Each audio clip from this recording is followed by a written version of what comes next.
Fala pessoal do Motor1.com Brasil, tá começando mais uma edição do Motor1.com Podcast, comigo Thiago Moreno. Comigo, Nicolas Tavares. E a gente tá aqui, cobrindo o resto da galera que tá trabalhando pra caramba essa semana. O Fábio tá em outro estado, provavelmente, o Léo está em outro país e o Ricardo Maia eu não sei se está vivo. Então a gente vai tocar aqui pra vocês a edição dessa semana. Esse segundo semestre vai ser bem agitado. Essa semana teve muito evento, tá todo mundo fora. O Fábio tá andando no Megane, Sim. O pessoal já comentou a respeito, finalmente tá conhecendo. O Maia e o Léo estão no México, andando no Mercedes EQE e EQS SUV. Então, pra você ver como tem muita coisa rolando. Aparentemente até outubro vai ser uns 3 lançamentos por semana até outubro, tá? Toda semana. Mas a gente vai começar aqui, como teve muita coisa acontecendo, a gente vai ter um grande catadão, né, de notícias falando do que aconteceu, principalmente o lançamento aí da Chevrolet Silverado, o da Saveiro e mais algumas notícias aí que impactaram bastante essa semana. A Saveiro foi O pessoal cobrou bastante, que a gente não conseguiu falar no último podcast, que a gente já tinha gravado quando o material foi liberado, então não conseguimos falar e realmente é um lançamento muito esperado. Sim. Então Atrasou muito. Vamos aproveitar que o pessoal quer saber muito da Saveiro, vamos começar falando da Silverado. Pois é. Eu fui lá, né? Tava em Porto Alegre até agora há pouco, vim direto para cá. E a Chevrolet trouxe a terceira picape grande do mercado brasileiro, né? A terceira força aí dessas picapes grandes de entrada, junto com o Ford F-150 e a Ram 1500 Limited, né? Completou o trio tão esperado, né? Isso, basicamente os Estados Unidos, só que a gente tem sistema de saúde gratuito. Tá, aí a grande sacada ou não da Silverado, né? É isso que vai faltar a gente entender, é a questão da motorização. Ela veio numa versão High Country, que é uma versão que os Estados Unidos é a mais completa, colocaram mais coisa em cima, porém trouxeram o motor 5.3 V8 e não o 6.2, que é igual ao do Camaro, né? Então ela está aí devendo uns 40 cavalos de potência em relação a uma F-150 e uma Ram 1500. É o mesmo bloco, né? Mas muda algumas coisas para reduzir a potência. Sim. Ainda é um motor da mesma família, não estamos falando de um propulsor antigo ou coisa do tipo. A Chevrolet bateu bastante na tecla da tecnologia embarcada nesse motor, né? Que ele tem desativação de cilindro e não é, vou desativar de um lado, vou ativar do outro. Ele pode rodar com um cilindro se ele quiser, pode rodar com 3, com 7, enfim. Falaram até que em 60% do tempo você roda com menos do que os 8 cilindros, né? E o resultado seria aí um consumo melhor, né? Então eles falam de 6 km por litro na cidade e 7,2 na estrada, que é mais do que as outras conseguem fazer com motores V8, né? Porém, eu não sei se é isso que o público se interessa, né? O cara tá pagando 520 mil reais numa picape grande para usar no interior, eu não sei se o consumo é a grande meta aí dessas pessoas, né? Se ele for querer uma picape mais econômica, ele vai partir para Ram 3500, Diesel, 2500. Essas daí, com motor a gasolina, elas não podem ter motor a diesel, né? Por causa da questão da capacidade de carga, tem que ser 1 tonelada, e essas picapes têm menos. Apesar das médias terem 1 tonelada, essas não têm. E então, o cara acaba comprando porque ele quer luxo, ele quer a picape grande com motorzão. Sim. Até porque se você quisesse economia, você trazia as versões menores. Sim, tem motores V6, não, tem turbo até na Silverado Tem também. turbo. Então enfim, tudo isso aí para falar que ela vem com um câmbio automático de 10 marchas e a tração 4x4 reduzido. O câmbio de 10 marchas, se eu não me engano, é o mesmo da F-150, né? A mesma família, porque é o mesmo compartilhado com Camaro e Mustang. Sim. Na época eles tinham desenvolvido tudo junto para usar nos esportivos e aproveitaram para as picapes. A única pessoa lá que me deu uma luz a respeito dessa escolha, e foi a única coisa que fez sentido, foi que foi uma das diretoras de produto lá da Chevrolet, a Paula, se eu não me engano. E ela falou, é um carro que o cara vai usar para ir para a cidade, para passear, para desfilar, é carro de status. Então, para ele, não é o consumo em si que é bom, é a autonomia. Porque às vezes mora numa fazenda, longe da cidade, é ruim ficar indo e voltando para abastecer toda hora. Então esse carro vai ser uma boa para esse público. Eu, sinceramente, não sei. Eu acho que o público que está comprando picape grande V8 a gasolina já espera um consumo ruim e não vai brigar por causa disso. É uma picape também bastante equipada, trouxe algumas coisas que as outras não têm. Principalmente a tampa da caçamba, né? Que tem abertura e fechamento elétrico. É um carrinho mais inteligente, a Silverado. Porque você tem, por exemplo, o estribo que sai, né? O estribo, ele recolhe sozinho e tal.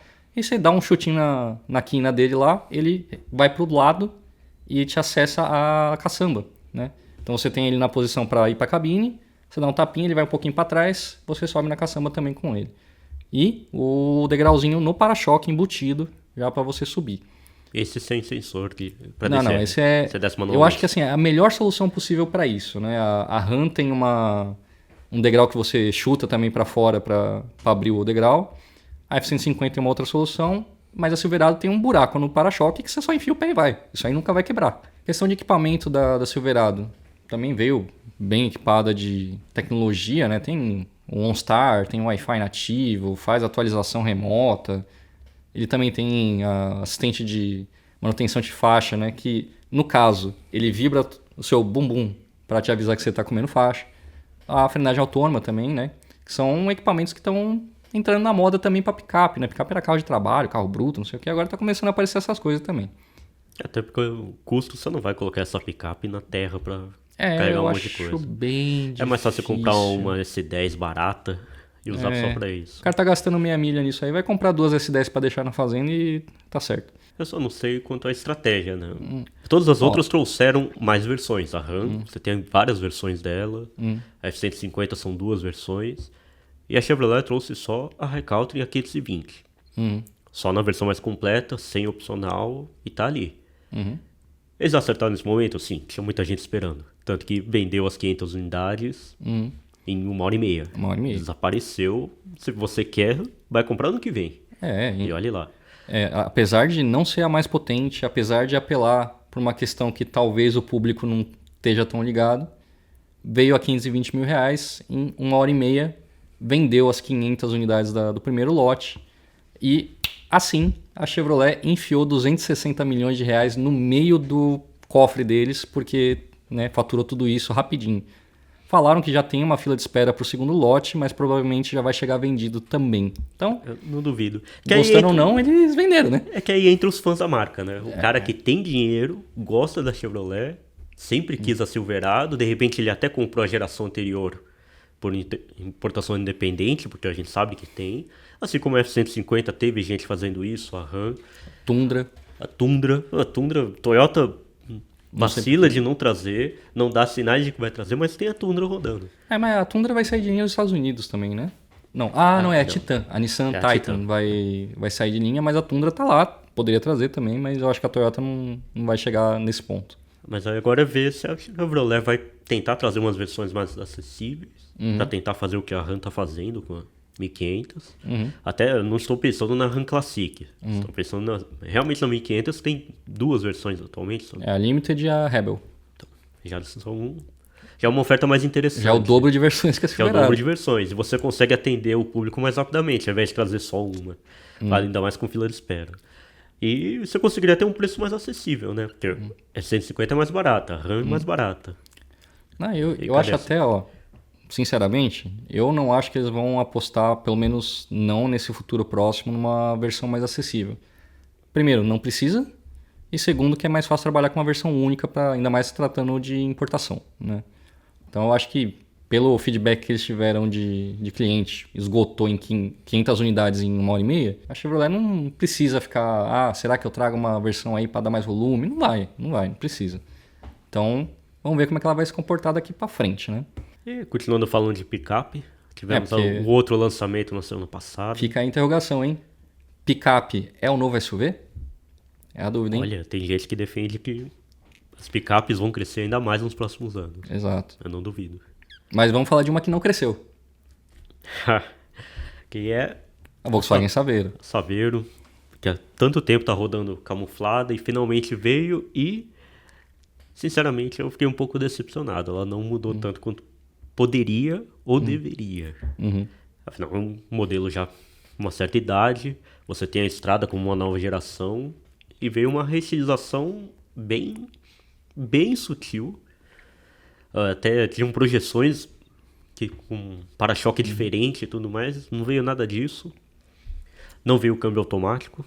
Todo mundo esperava vir com uma opção para brigar com a estrada CVT.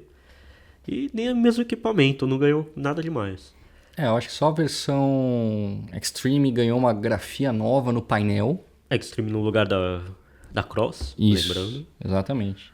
Mas, você vai lá, abre a porta, ainda tem o mesmo painel de porta e a mesma maçaneta do Gol G5, né? Então é um carro que não está mais mostrando sinais da idade, porque a idade já está aí. Né? Já tá. Dá para ver que é um carro que está nas últimas pernas. Né? O que muita gente acredita é a Volkswagen sabia que tinha mexer. Para continuar produzindo, até porque é um dos poucos comerciais que eles têm. E a Volkswagen já anunciou uma linha de carros de entrada. Começou com o Polo Trek e vai ter mais 3 ou 4 modelos. Aqui citando o Paulo de Si, ele realmente falou 3 a 4 modelos, o antigo presidente da Volkswagen. E uma delas deve ser a Saveiro, Sim. para mudar. Então vai esperar mais uns 2, 3 anos aí. Dá um Vai mesmo. tapinha, deixa assim. Manteve o motor 1.6 MSI de 116 cavalos, porque ele ainda atende Proconv. Talvez o Proconv L8 mude as coisas para 2025, mas até lá, Seja o que Deus quiser. seja o que Deus quiser. O Léo, que foi no lançamento, ele conversou com o pessoal da fabricante. Eles disseram: o câmbio automático é muito caro. Apesar de ter o conjunto pronto, né, usado no Polo, usado no Gol. Eles falaram: a gente ia ter que mexer em desenvolvimento, fazer um monte de teste, adaptar. Ia ficar caro, não ia vender, até porque a maior parte das vendas está nas versões de entrada. Então, para que a gente vai fazer? Eu queria entender quais são esses custos de desenvolvimento da Saveiro para o câmbio automático. Porque é um conjunto que saiu no Gol, saiu no Voyage, que é o mesmo cofre. Né? Ia ser a mesma peça. Então, por que não investiram nisso? Bom, provavelmente por causa de questão de trabalho, né? Vão falar, é um carro comercial que vai trabalhar com peso. Não, ia vir automática na Extreme, provavelmente. Sim. Não é carro que vai levar peso, sabe? Pra mim, aí é a opinião do Thiago pessoal, é meio que um tapa-buraco. Eles sabem que não vão conseguir entregar uma Saveiro de nova geração rápido, né? Vai demorar, vai ter o desenvolvimento ainda. Pode ser que estejam decidindo se vai ser uma picape pequena ou se vai ser uma intermediária que nem a Montana. E até lá, eles têm que manter as vendas da Saveiro, né? Porque a Saveiro, querendo ou não, vende bem pro produto que é, né? Não chega na estrada, mas ela vende que nem um reloginho. Agora que não tem a Montana nesse segmento, que ela cresceu, ficou Estrada e Saveiro. Sim. Ela pega aqui. Pique Kombi. Tá fabricando? Tá vendendo? Toca o barco, né? Mas, vamos ver. Porém, se não mudaram tanto, né? Botaram o para-choque do Nivus ali, um farolzinho, e a lanterna traseira me lembrou muito a restilização do Up. Lembra que a lanterna traseira era lisa Verdade, e ganhou uns verdade. filetes desenhados e tal? Mesma coisa na Saveiro. Então, vai ganhar uma sobrevida, porém, ficou mais barato. É só eu aposta, né? Porque como vendem as versões de entrada, eles foram lá e colocaram o preço lá embaixo, que é em média R$ 5.000 mais barato que a Estrada. Isso para vender não só para o público final, mas para venda direta, que aí você ainda tem mais um desconto, pode ajudar a dar uma subida. Pode sim. Porque foi uma estratégia que a gente viu no Polo também, né? O Polo eles simplificaram na linha 24, tiraram o freio a disco traseiro, por exemplo, e o carro chegou um pouquinho mais acessível e as vendas do carro subiram, né? Aí Então veio o Polo Trek depois. O Polo Trek também que ajudou bastante a subir a venda do Polo. Então pode ser que a Saveiro estão olhando para o mesmo resultado, né? Mas vamos ver, né, se a Estrada vai realmente tomar um baque ou não. Eu acho que não. Agora com o motor turbo, eu acho que a Volkswagen talvez consiga crescer um pouco, mas não vai ser um crescimento revolucionário, assim. Outra aí que chegou nessa semana, Ford Territory, né? Carro que vendia suas 200 unidades por mês, ficava meio escondidinho ali na concessionária da Ford. E agora mudou de geração e aparentemente mudou tudo. Vamos aqui com o nosso repórter Nicolas Tavares. O Território foi bem polêmico, né? Que na época do lançamento todo mundo sabia. Era um carro chinês. A Ford foi lá, colocou o logo, mexeu algumas coisinhas e lançou em outros mercados. Esse Território é totalmente diferente. Ele usa a mesma plataforma, mas esse a Ford trabalhou, tanto que ele é vendido na China como Equator Sport, tem outro nome. E eles pegaram e mandaram para outros países, não só o Brasil, como Território. Quem andou nele foi o Fábio. O Fábio disse que é outro carro. É completamente diferente. O motor ainda é 1.5 turbo, só que ele não é mais ciclo Miller, ele é ciclo Otto. E o bloco é o mesmo e mudaram todo o resto do motor. Então ele pulou de 150 cavalos para 169. Já foi um ganho expressivo. Mas não só, a forma como ele trabalha já deixa o carro muito mais gostoso de dirigir. Eu tô querendo andar nesse carro, fiquei bem curioso. Por foto ele é bem bonito. E ele chegou por um preço até impressionante, por 209.900. Já pega um Compass intermediário, né? Já pega um Compass, não intermediário, mas ele tá ali perto do Compass Limited, mas com os equipamentos do Compass S, que já custa 214, já é bem mais. Então, ele é mais agressivo nessa parte de preço. O anterior, ele era um pouco apagado, ele estava muito próximo ali dos preços praticados pelo Compass. E oferecia um pouquinho menos em alguns equipamentos que não funcionavam tão bem, porque não era a tecnologia da Ford. Você olhava para aquele painel de instrumentos, não era Ford. Não, alavanca de câmbio, né? Era o Yusheng S330, né? Se não me engano é o nome do carro original. Isso. Esse é outra coisa. A identidade é diferente?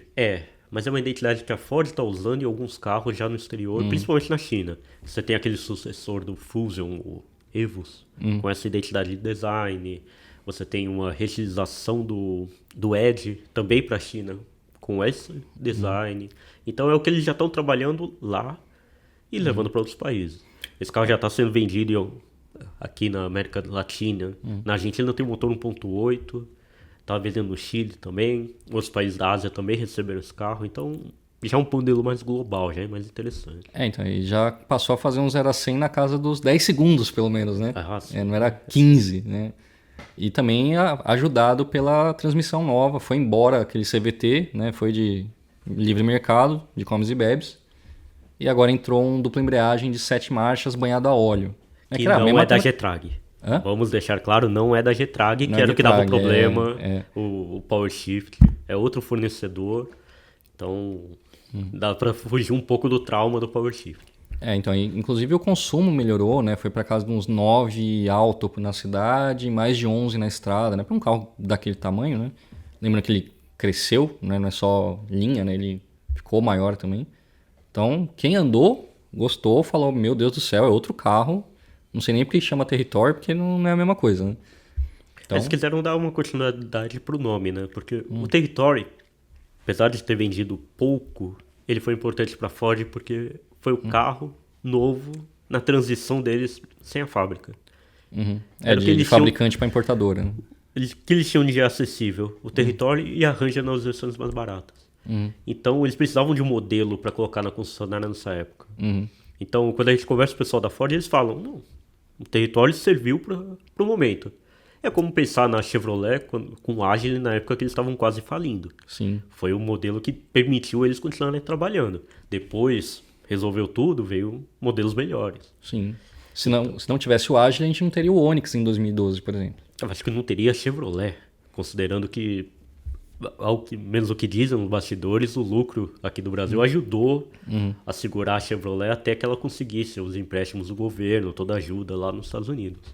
Então, pera, então você está dizendo que a Chevrolet estava no preju, o nosso lucro ajudou os americanos a manter a porta aberta e depois eles pegaram o dinheiro do governo. Já estava rolando a busca pelo auxílio lá, né? O buyout do governo americano, que depois a Chevrolet pagou de volta o dinheiro.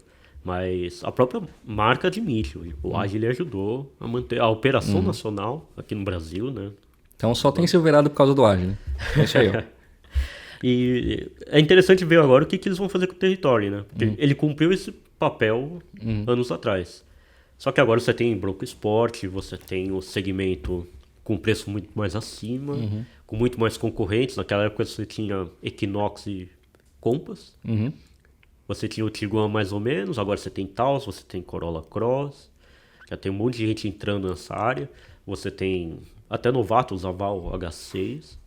Então a Ford vai ter que posicionar muito bem o território para brigar. E para que seja um carro expressivo, para que a gente veja nas ruas realmente. E é um dos poucos modelos da linha da Ford que não vai buscar um posicionamento premium, né? Então você tem a escadinha de SUV lá, é Bronco em cima, o Bronco Sport, e o Territory na entrada, né? Então ele não é um carro que vai buscar conjuntos de palavra de marketing aqui em inglês, né? Tipo, lifestyle, né? O Bronco Sport hoje tá o quê? Uns 260 mil? Por aí. Então é um grande degrau. Esse mercado de 200 mil reais está muito aquecido. Os R$ 200.000 é o novo R$ 100.000, né? Sim. Então tem muita opção, muita gente com essa faixa de dinheiro para gastar. Se a gente for pensar que o Compass foi lançado um pouco abaixo de 100 mil, totalmente real isso. Eu lembro de um Compass com maçaneta preta e espelho que não era pintado por menos de 100 pau. Eu lembro disso, estava vivo. E para encerrar, isso é uma discussão muito rápida, porque nós quase não temos informações. A Renault essa semana confirmou o nome do seu novo SUV compacto, que vai ser produzido em São José dos Pinhais, que é o Kardian. Para quem não acompanhou, esse é um carro, um porte de Pulse, Nivus, vai estrear o motor 1.0 turbo. A Renault está testando o Stepway europeu como mula, mas não vai ser exatamente o Stepway, não vai ser um Sandero. E até porque eles prometem que a marca vai subir um pouco o patamar, vai oferecer carros mais refinados, vai buscar o lucro. E esse carro vai estrear agora em outubro, quando também vão falar a estratégia para o Brasil. Então, é um carro interessante. Assim, a expectativa, o que a Renault vai fazer? Pensa nos modelos da marca agora, todos eles vindo da Dacia, a marca de baixo custo deles na Europa. Aí você tem o Stepway, tem o Duster. Então, como é que eles vão subir o patamar? O Stepway atual tá respirando por aparelhos, né? Um carro com uma venda relativamente baixa porque ele já foi, né? Mas tem uma coisa mais preocupante aí, pelo menos na questão, é o nome do carro, que é o Kardian, né? Que é mais um nome que não tem nada a ver com nada, que eles inventaram, tiraram do zero, que nem o Sandero, né? Mantendo a tradição da Renault de nomes que não significam nada, né? Foi falado de, mas lembra a palavra guardião e não sei o que.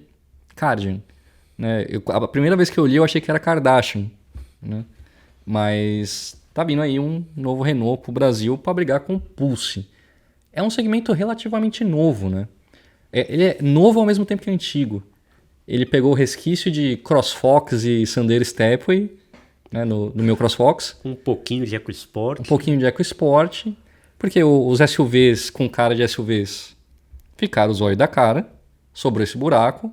E falou, lembra aquela época que a gente erguia os hatch ali, botava uns talos na suspensão para ele subir? E aí continuaram fazendo. Mas aí vai pegar um Pulse que já está muito bem estabelecido, um Nivus que está muito bem estabelecido. E a Renault está vindo na retomada, né? Então, vão ter que brigar bastante para entrar nesse posicionamento premium que eles querem. Porque ou você entra melhor que os outros, ou você entra mais barato que os outros, né? Se você não fizer nenhum nem outro, você morre. Simples. Se a segunda opção, a Renault disse até agora, vai ser a segunda opção. Vão entrar melhor do que os outros. E, assim, vai ser um desafio, porque o pessoal sempre vai lembrar da Renault um pouco mais acessível. Lá atrás, ela trouxe carros um pouco melhores, sim. Tem que lembrar que o Clio foi o primeiro carro com airbag no Brasil. Sim, o próprio Megane também, quando foi vendido aqui. Era uma outra coisa. Agora vai ter que remar bastante para voltar essa percepção de carros melhores. Isso aí dá trabalho. Dá trabalho. Pelo menos a Renault conseguiu uma coisa que já era muito difícil, que foi se descolar das famas das francesas, né? Então o pessoal não coloca Renault no mesmo balaio de gato de Peugeot e Citroën, por exemplo, né? Do pós-venda ruim. Isso, de carro que quebra fácil. A Renault conseguiu se descolar graças ao Logan, graças ao Sandero, que eram carros que foram feitos para a Romênia, né? Que consegue ter uma situação de uso pior que a nossa. Então os carros aguentavam. Então eles conseguiram descolar. Agora vamos ver se eles conseguem fazer colar essa pegada mais premium que eles querem aí com o Renault Kardian. Vai levar um tempo, eles vão apresentar dia 24 e 25 de outubro. Perto do meu aniversário. Então, a gente vai ver o que vai rolar. Vamos ver. Bem, pessoal, esse é o tempo que a gente tem para o Motor 1 Podcast dessa semana. Antes que eu comece a falar mais besteira aqui e me comprometa. Então, a gente deixa aí o lembrete para vocês seguirem a gente no YouTube também. Snapchat, Twitter não, X, né? Também, TikTok, estamos em tudo. Só seguir Motor 1 Brasil, você vai achar a gente. Tem vários vídeos novos. Dá uma força pra nós aí que o Fábio, de novo, não tá. O Léo tá no México lá vendo o cenário do Chaves, né? E andando de carro elétrico. E é isso. A gente tá aqui cobrindo eles. É isso aí. Se quiserem ver a Saveiro, já tem todos os detalhes lá no YouTube. Mostramos também a Silverado, todas as partes. O Kardian não tem o que mostrar no momento. O território também já tem um vídeo com o Fábio andando, falando tudo que achou do carro. E é isso aí. Na semana que vem o Léo tá de volta com o Maia. Assim esperamos. Caso não apareça nenhum evento, eles tenham que sair. Exato. E até a próxima. Até a próxima.